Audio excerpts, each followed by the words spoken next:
Hello student, कैसे हैं आप? आई थिंक सब लोग अच्छे होंगे। तो आज की इस क्लास में कोई टॉपिक डिस्कस नहीं कर रहा, जस्ट आपको एक इन्फॉर्मेशन या फिर जस्ट लाइक का ये बोला जाए कि आगे का प्लान क्या होना चाहिए था, उन सारी चीज़ों के बारे में चर्चा करने वाला हूँ।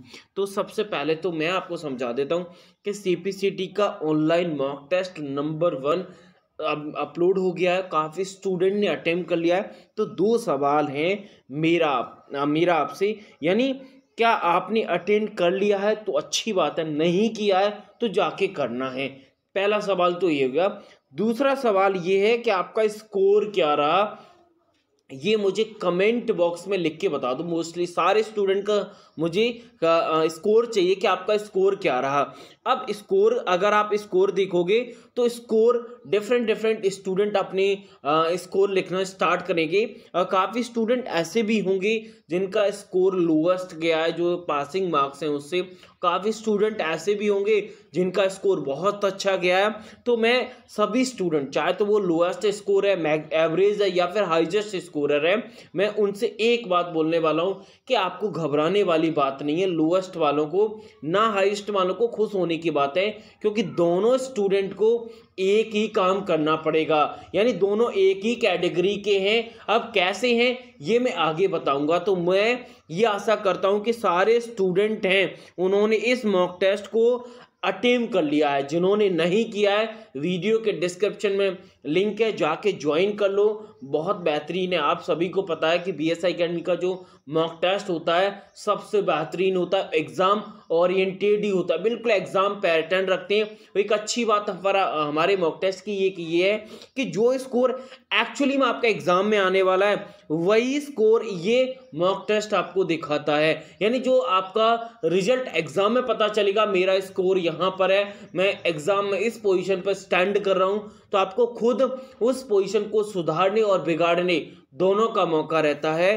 तो ज़्यादातर स्टूडेंट कमेंट कर रहे हैं और अपने स्कोर भी लिख रहे हैं। अब दूसरा सवाल था, उसी पर हम काम करते हैं कि सर हमने मॉक टेस्ट अटेम्प्ट कर लिया, उसके बाद सेकंड स्टेप क्या होना चाहिए। काफ़ी स्टूडेंट तो ये कह रहे हैं सर दूसरा मॉक टेस्ट कब आएगा, दूसरा दे दो। तो हम ऐसे टास्क नहीं देते, हम डिफाइन करते हैं दूसरा कब आएगा, तीसरा कब आएगा, ये सारी चीज़ें हम बताते हैं। आपको इन्फॉर्म कर दिया जाता है दूसरा आएगा। लेकिन अब काफ़ी स्टूडेंट ये पूछ सकते हैं सर पहला आ गया तो दूसरे आने तक इतना वेट क्यों नहीं आप दे दे, जब आपके पास है तो इतना वेट क्यों करा रहे हो।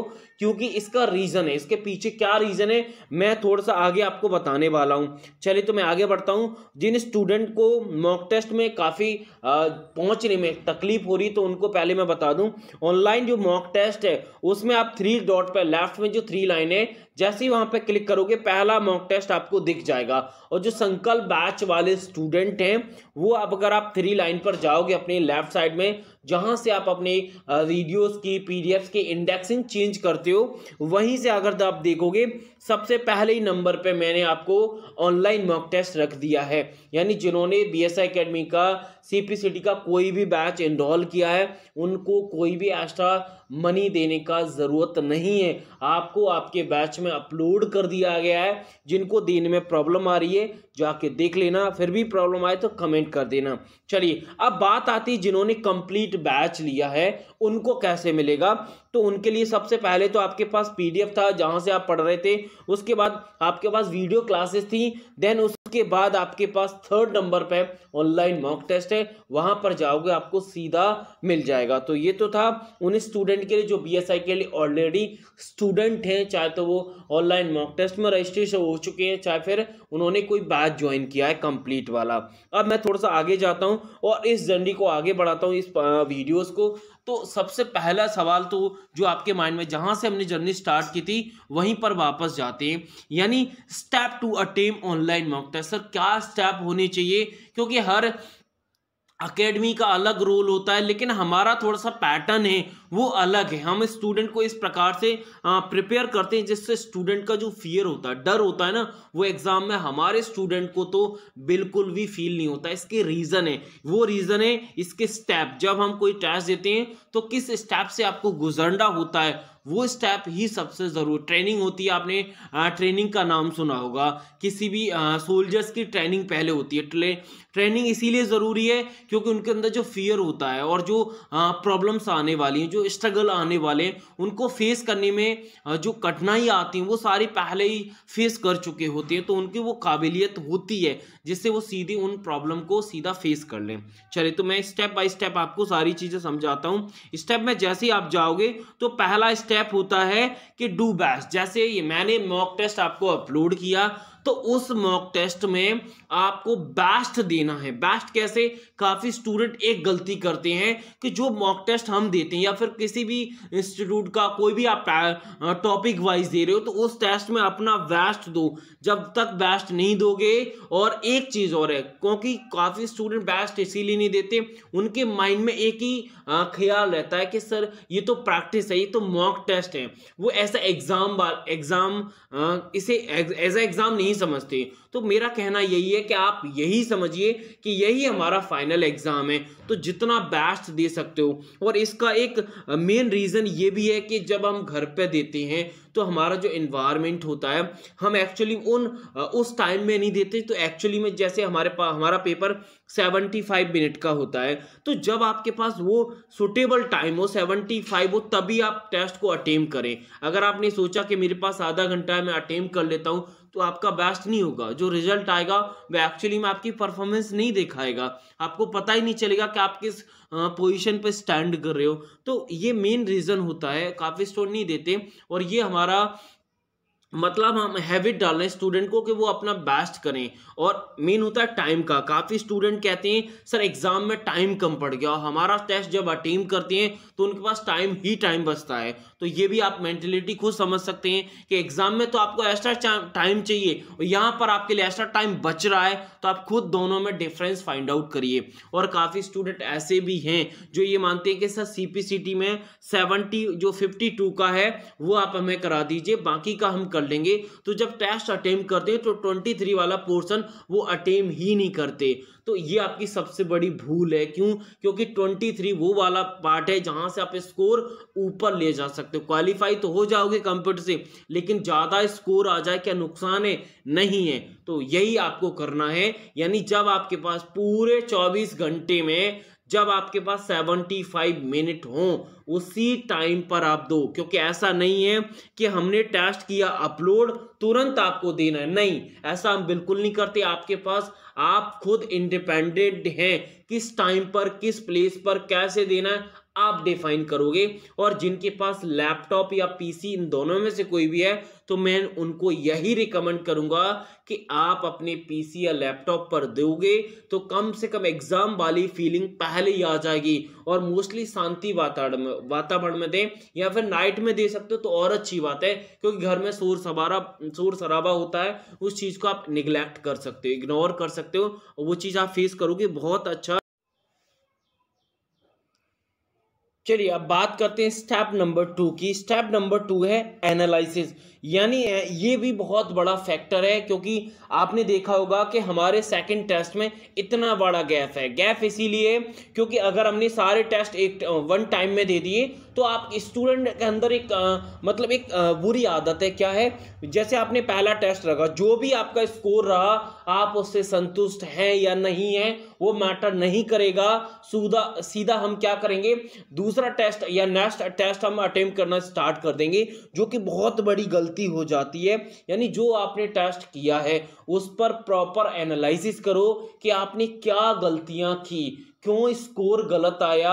अच्छा भी आया तो जो बाकी क्वेश्चंस हैं जो आपके गलत हो गए थे उनके पीछे भागना है। यही तो स्टार्टिंग में मैंने आपसे बोला था कि जिन स्टूडेंट का स्कोर कम आया, जिनको ज़्यादा आया है, दोनों को एक ही काम करना है, यानी जो गलत हुए उनके पीछे भागना है। जिनका अच्छा है तो उनको कम क्वेश्चंस के पीछे भागना पड़ेगा, और जिनका अच्छा स्कोर आया तो उनको कम आया तो उनको ज़्यादा क्वेश्चन के पीछे भागना पड़ेगा। यानी काम दोनों को भागने वाला करना है। तो घबराने वाली बात क्या है? यानी सारे स्टूडेंट अभी एक ही लेवल पर काम करेंगे, और ये एनालिसिस प्रॉपर तरीके से होना चाहिए। एनालिसिस कैसे करोगे ये मैं आगे स्टेप में बताऊंगा, क्योंकि काफ़ी स्टूडेंट का सवाल हो सकता है सर एनालिसिस के लिए हम क्या करेंगे। तो एनालिसिस के लिए आपको थर्ड स्टेप को फॉलो करना पड़ेगा। जैसे आपने कोई क्वेश्चन देखा और उस क्वेश्चन के पीछे देखो कि हमारा क्या पॉइंट ऑफ व्यू रहा जिससे हमारा क्वेश्चन वो गलत हो गया। इवन आप ये भी चेकआउट करिए, किसी क्वेश्चन को आपने सही कर दिया है और वो एज अ गैस करके कर दिया है, तो वो भी आपको चीज़ें कंप्लीट करनी है। तो यहाँ से कंप्लीट द टॉपिक, यानी जो क्वेश्चंस आपसे गलत हुए हैं उनके पीछे उनके टॉपिक्स को कंप्लीट करिए। कंप्लीट तो आपके ऑलरेडी थे, लेकिन आपको रिवीजन के फॉर्म में कंप्लीट करना है।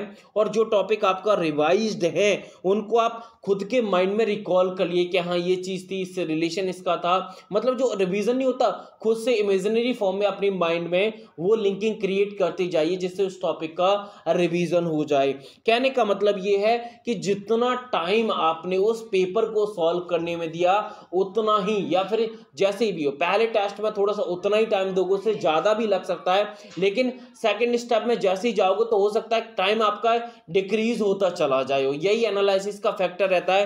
पहले दिन में आपको लगता है 3 से 4 घंटे लग जाएं, फिर उतना ही टाइम लगे जितना आप टाइम अटेम्प्ट करने में दे रहे हो, फिर कम लग जाएगा। तो ये बहुत अच्छा प्रैक्टिकल सेशन होता है, मतलब प्रैक्टिकली होता है कि हम अपनी खुद की कमियां देख पाते हैं। तो ये बहुत बड़ा फैक्टर निकलता है एग्जाम को क्वालिफाई करने में, और 100% एक्यूरेसी के साथ। फोर्थ नंबर पॉइंट है लाइव सॉल्यूशन। ये सबसे मेन रोल आता है जो कि मैं अभी आपको प्रोवाइड कराऊंगा। लाइव सॉल्यूशन में आपको करना क्या है, सारे क्वेश्चंस आपके माइंड में रहेंगे, यानी जब हम एक्सप्लेन करेंगे किसी क्वेश्चंस को तो हमारा पॉइंट ऑफ व्यू क्या था उस क्वेश्चन को सॉल्व करने के लिए, और आपने क्या सोचा था, दोनों को मैच करना है। जो बेस्ट है वो उसी को चूज करना है। आपकी गलतियां हुई हैं तो वहां से फाइंड आउट करनी है। तो कुछ चीजें हैं जो आपको स्टेप में मिलती हैं, और स्टेप बड़ा रोल प्ले करते हैं। आपने देखा होगा, आप छत पर जाते हैं, डायरेक्ट नहीं पहुंचते, लेकिन हम स्टेप टू स्टेप जाते हैं। यही होता है, अगर आप सीधा जंप करोगे तो हो सकता है आपको नुकसान हो जाए, अगर स्टेप टू स्टेप डिक्रीज करोगे तो बहुत आसान हो जाता है। तो ये सारी चीजें हैं। इसके अलावा लास्ट स्टेप आता है कि जैसे आप लाइव सॉल्यूशन देख लेते हो, आपको अब सारी मिस्टेक्स हैं, सारी जो मिस्टेक्स हमने फाइंड आउट किए हैं, जो हमारा वे था वो हमने चेकआउट कर लिया। उसके बाद फिफ्थ स्टेप होता है कि हम अब जाके नेक्स्ट टेस्ट के लिए तैयार हुए हैं। ये स्टेप मोस्टली स्टूडेंट फॉलो नहीं करते। यही रीजन होता है कि नंबर ऑफ मॉक टेस्ट मांगते हैं कि सर आपका जो टेस्ट सीरीज है उसमें कितने टेस्ट मिलेंगे। यही वो दिक्कत है जो हम कहीं ना कहीं नहीं समझ पा रहे। जिनके ज़्यादा टेस्ट हम उनकी तरफ भागते हैं। अब एक बात मैं सिंपल आपसे सवाल पूछना चाहता हूं कि आपके पास मैं 50 टेस्ट दे दूं तो आपके पास समय है 50 करने के लिए? सर नहीं है। तो सिंपल सा है, 5 करिए ना, 6 करिए, 8 करिए, 10 करिए, लेकिन करिए ऐसे कि प्रॉपर एनालिसिस के साथ। और आपको भी पता है कि जब हम कोई टेस्ट लगाते हैं उसका कॉन्सेप्ट रिपीट होगा, लेकिन क्वेश्चन का रिपीटेशन का चांस कम रहता है। तो कॉन्सेप्ट को पकड़ने की कोशिश करें। काफी स्टूडेंट क्वेश्चन के आंसर के पीछे भागते हैं, सर इसका आंसर क्या है, तो वो स्टूडेंट सिर्फ क्वेश्चन का जब सॉल्यूशन देखते हैं तो सिर्फ आंसर ही देख रहे हैं। अरे आंसर के लिए मैंने तो आपको सॉल्यूशन दे दिया है ना, हर क्वेश्चन का आंसर लगा है। यहां पर तो आप सिर्फ सीधा कॉन्सेप्ट समझने आए, उस कॉन्सेप्ट के पीछे भागो, उसका बैकग्राउंड क्या है उस चीज को समझो। अगर आपने ये चीज समझ ली तो कहीं ना कहीं बहुत ज्यादा बेनिफिट मिलेगा आपको एग्जाम में। और बहुत बड़ा फैक्टर होता है, अगर आप इस चीज को थोड़ा सा भी समझते हो तो आपका डे बाय डे स्कोर होता है वो इम्प्रूव होगा। और एक चीज और बोलना चाहूंगा कि जैसे ही आप अपना पेपर का डिवाइडेशन करो। डिवाइडेशन कैसे, आपको पता है कि 75 क्वेश्चंस आते हैं, 52 कंप्यूटर, बाकी 23। तो आप खुद को चेक करिए मुझे किस स्कोर तक जाना है, उस स्कोर का डिवाइडेशन करोगे कि मैं कंप्यूटर में 45 ला सकता हूं, मेरा 60 तक का टारगेट है, तो बाकी 15 नंबर कैसे इंप्रूव करोगे, कैसे आएंगे। जीएस में कितने चाहिए, मैथ्स में कितने चाहिए, और मैथ्स और रीजनिंग का मैं आपको पीडीएफ दे दूंगा। अगर आपने वो पीडीएफ कर लिया और ये मॉक टेस्ट लगा लिए तो ये समझना कि जो टारगेट आपने सेट किया है उससे ज़्यादा ही हमारी एकेडमी दिलाएगी आपको, ये प्रॉमिस मैं आपसे करता हूं। और चलिए आगे बढ़ते हैं। तो आगे मैं एक चीज़ और बताना चाहूँगा कि आज मैं आपको एक सेशन लेने वाला हूं, यानी 1 वीडियो टू मोर टॉपिक, यानी एक वीडियो होगा और ज़्यादा टॉपिक्स होंगे। कैसे कवर करेंगे इसके लिए तैयार रहना। और इस टॉपिक में, इस वीडियो में मैं आपको थ्योरी और एमसीक्यू कराने वाला हूं। बहुत बड़ा सवाल है कि सर एक वीडियो में मोर टॉपिक कैसे कराओगे विथ थ्योरी और एमसीक्यू के साथ। ये मैं आपको शाम को ही समझाऊंगा, तो इसके लिए आप तैयार रहना। और कल की तैयारी आज ही करेंगे, कल नहीं करेंगे, क्योंकि कल कभी आता नहीं है। कल के लिए तो सीधा हमें तैयार होके जाना पड़ता है। इसके अलावा कोई भी क्वेरी, कोई भी डाउट है तो आप कमेंट कर देना। चैनल पे नए, चैनल को सब्सक्राइब कर देना। अगर आपको ये वीडियो अच्छा लगा है, इन्फॉर्मेटिव लगा है, तो लाइक ज़रूर कर देना। और ऑनलाइन मॉक टेस्ट का सॉल्यूशन का टाइम आपके उसमें लग जाएगा, तो वहाँ पर सॉल्यूशन ले। सॉल्यूशन जब होगा तो व्हाट्सएप और टेलीग्राम दोनों पे अनाउंस हो जाता है। तो और एक चीज़ और है, जब आप टेस्ट अपलोड होता है तो आपके पास लगभग 24 घंटे का टाइम रहता है, तो कभी भी दे सकते हैं। ऐसा नहीं है कि अपलोड हुआ है तुरंत देना है। तो ये बहुत बड़ा, स्टूडेंट जैसे ही अपलोड होता है तो ये स्टूडेंट मुझसे पूछते हैं सर हमें अभी टाइम नहीं, का बाद में दे सकते हैं। और काफ़ी स्टूडेंट तो ये पूछते हैं सर हमने आज ज्वाइन किया, पुराने टेस्ट मिलेंगे? सारे मिलेंगे। और एक अच्छी बात है, जब तक पेपर नहीं होगा टेस्ट हटेंगे नहीं, आपको अटेम्प्ट करना है, क्योंकि आपका एग्जाम निकलवाना हमारा मोटिव है। आपको कंटेंट देना नहीं, कंटेंट तो हम इतना दे देंगे कि आपको पीएचडी हो जाएगी, लेकिन एग्जाम निकल जाता है उतना ही कंटेंट हम आपको प्रोवाइड करते हैं। चलिए, तो इस वीडियो में इतना ही है। बाकी मैं 9 बजे आपको सेशन देता हूं, उसमें आप सारी चीज़ें डिस्कस करेंगे। थैंक यू, शुक्रिया।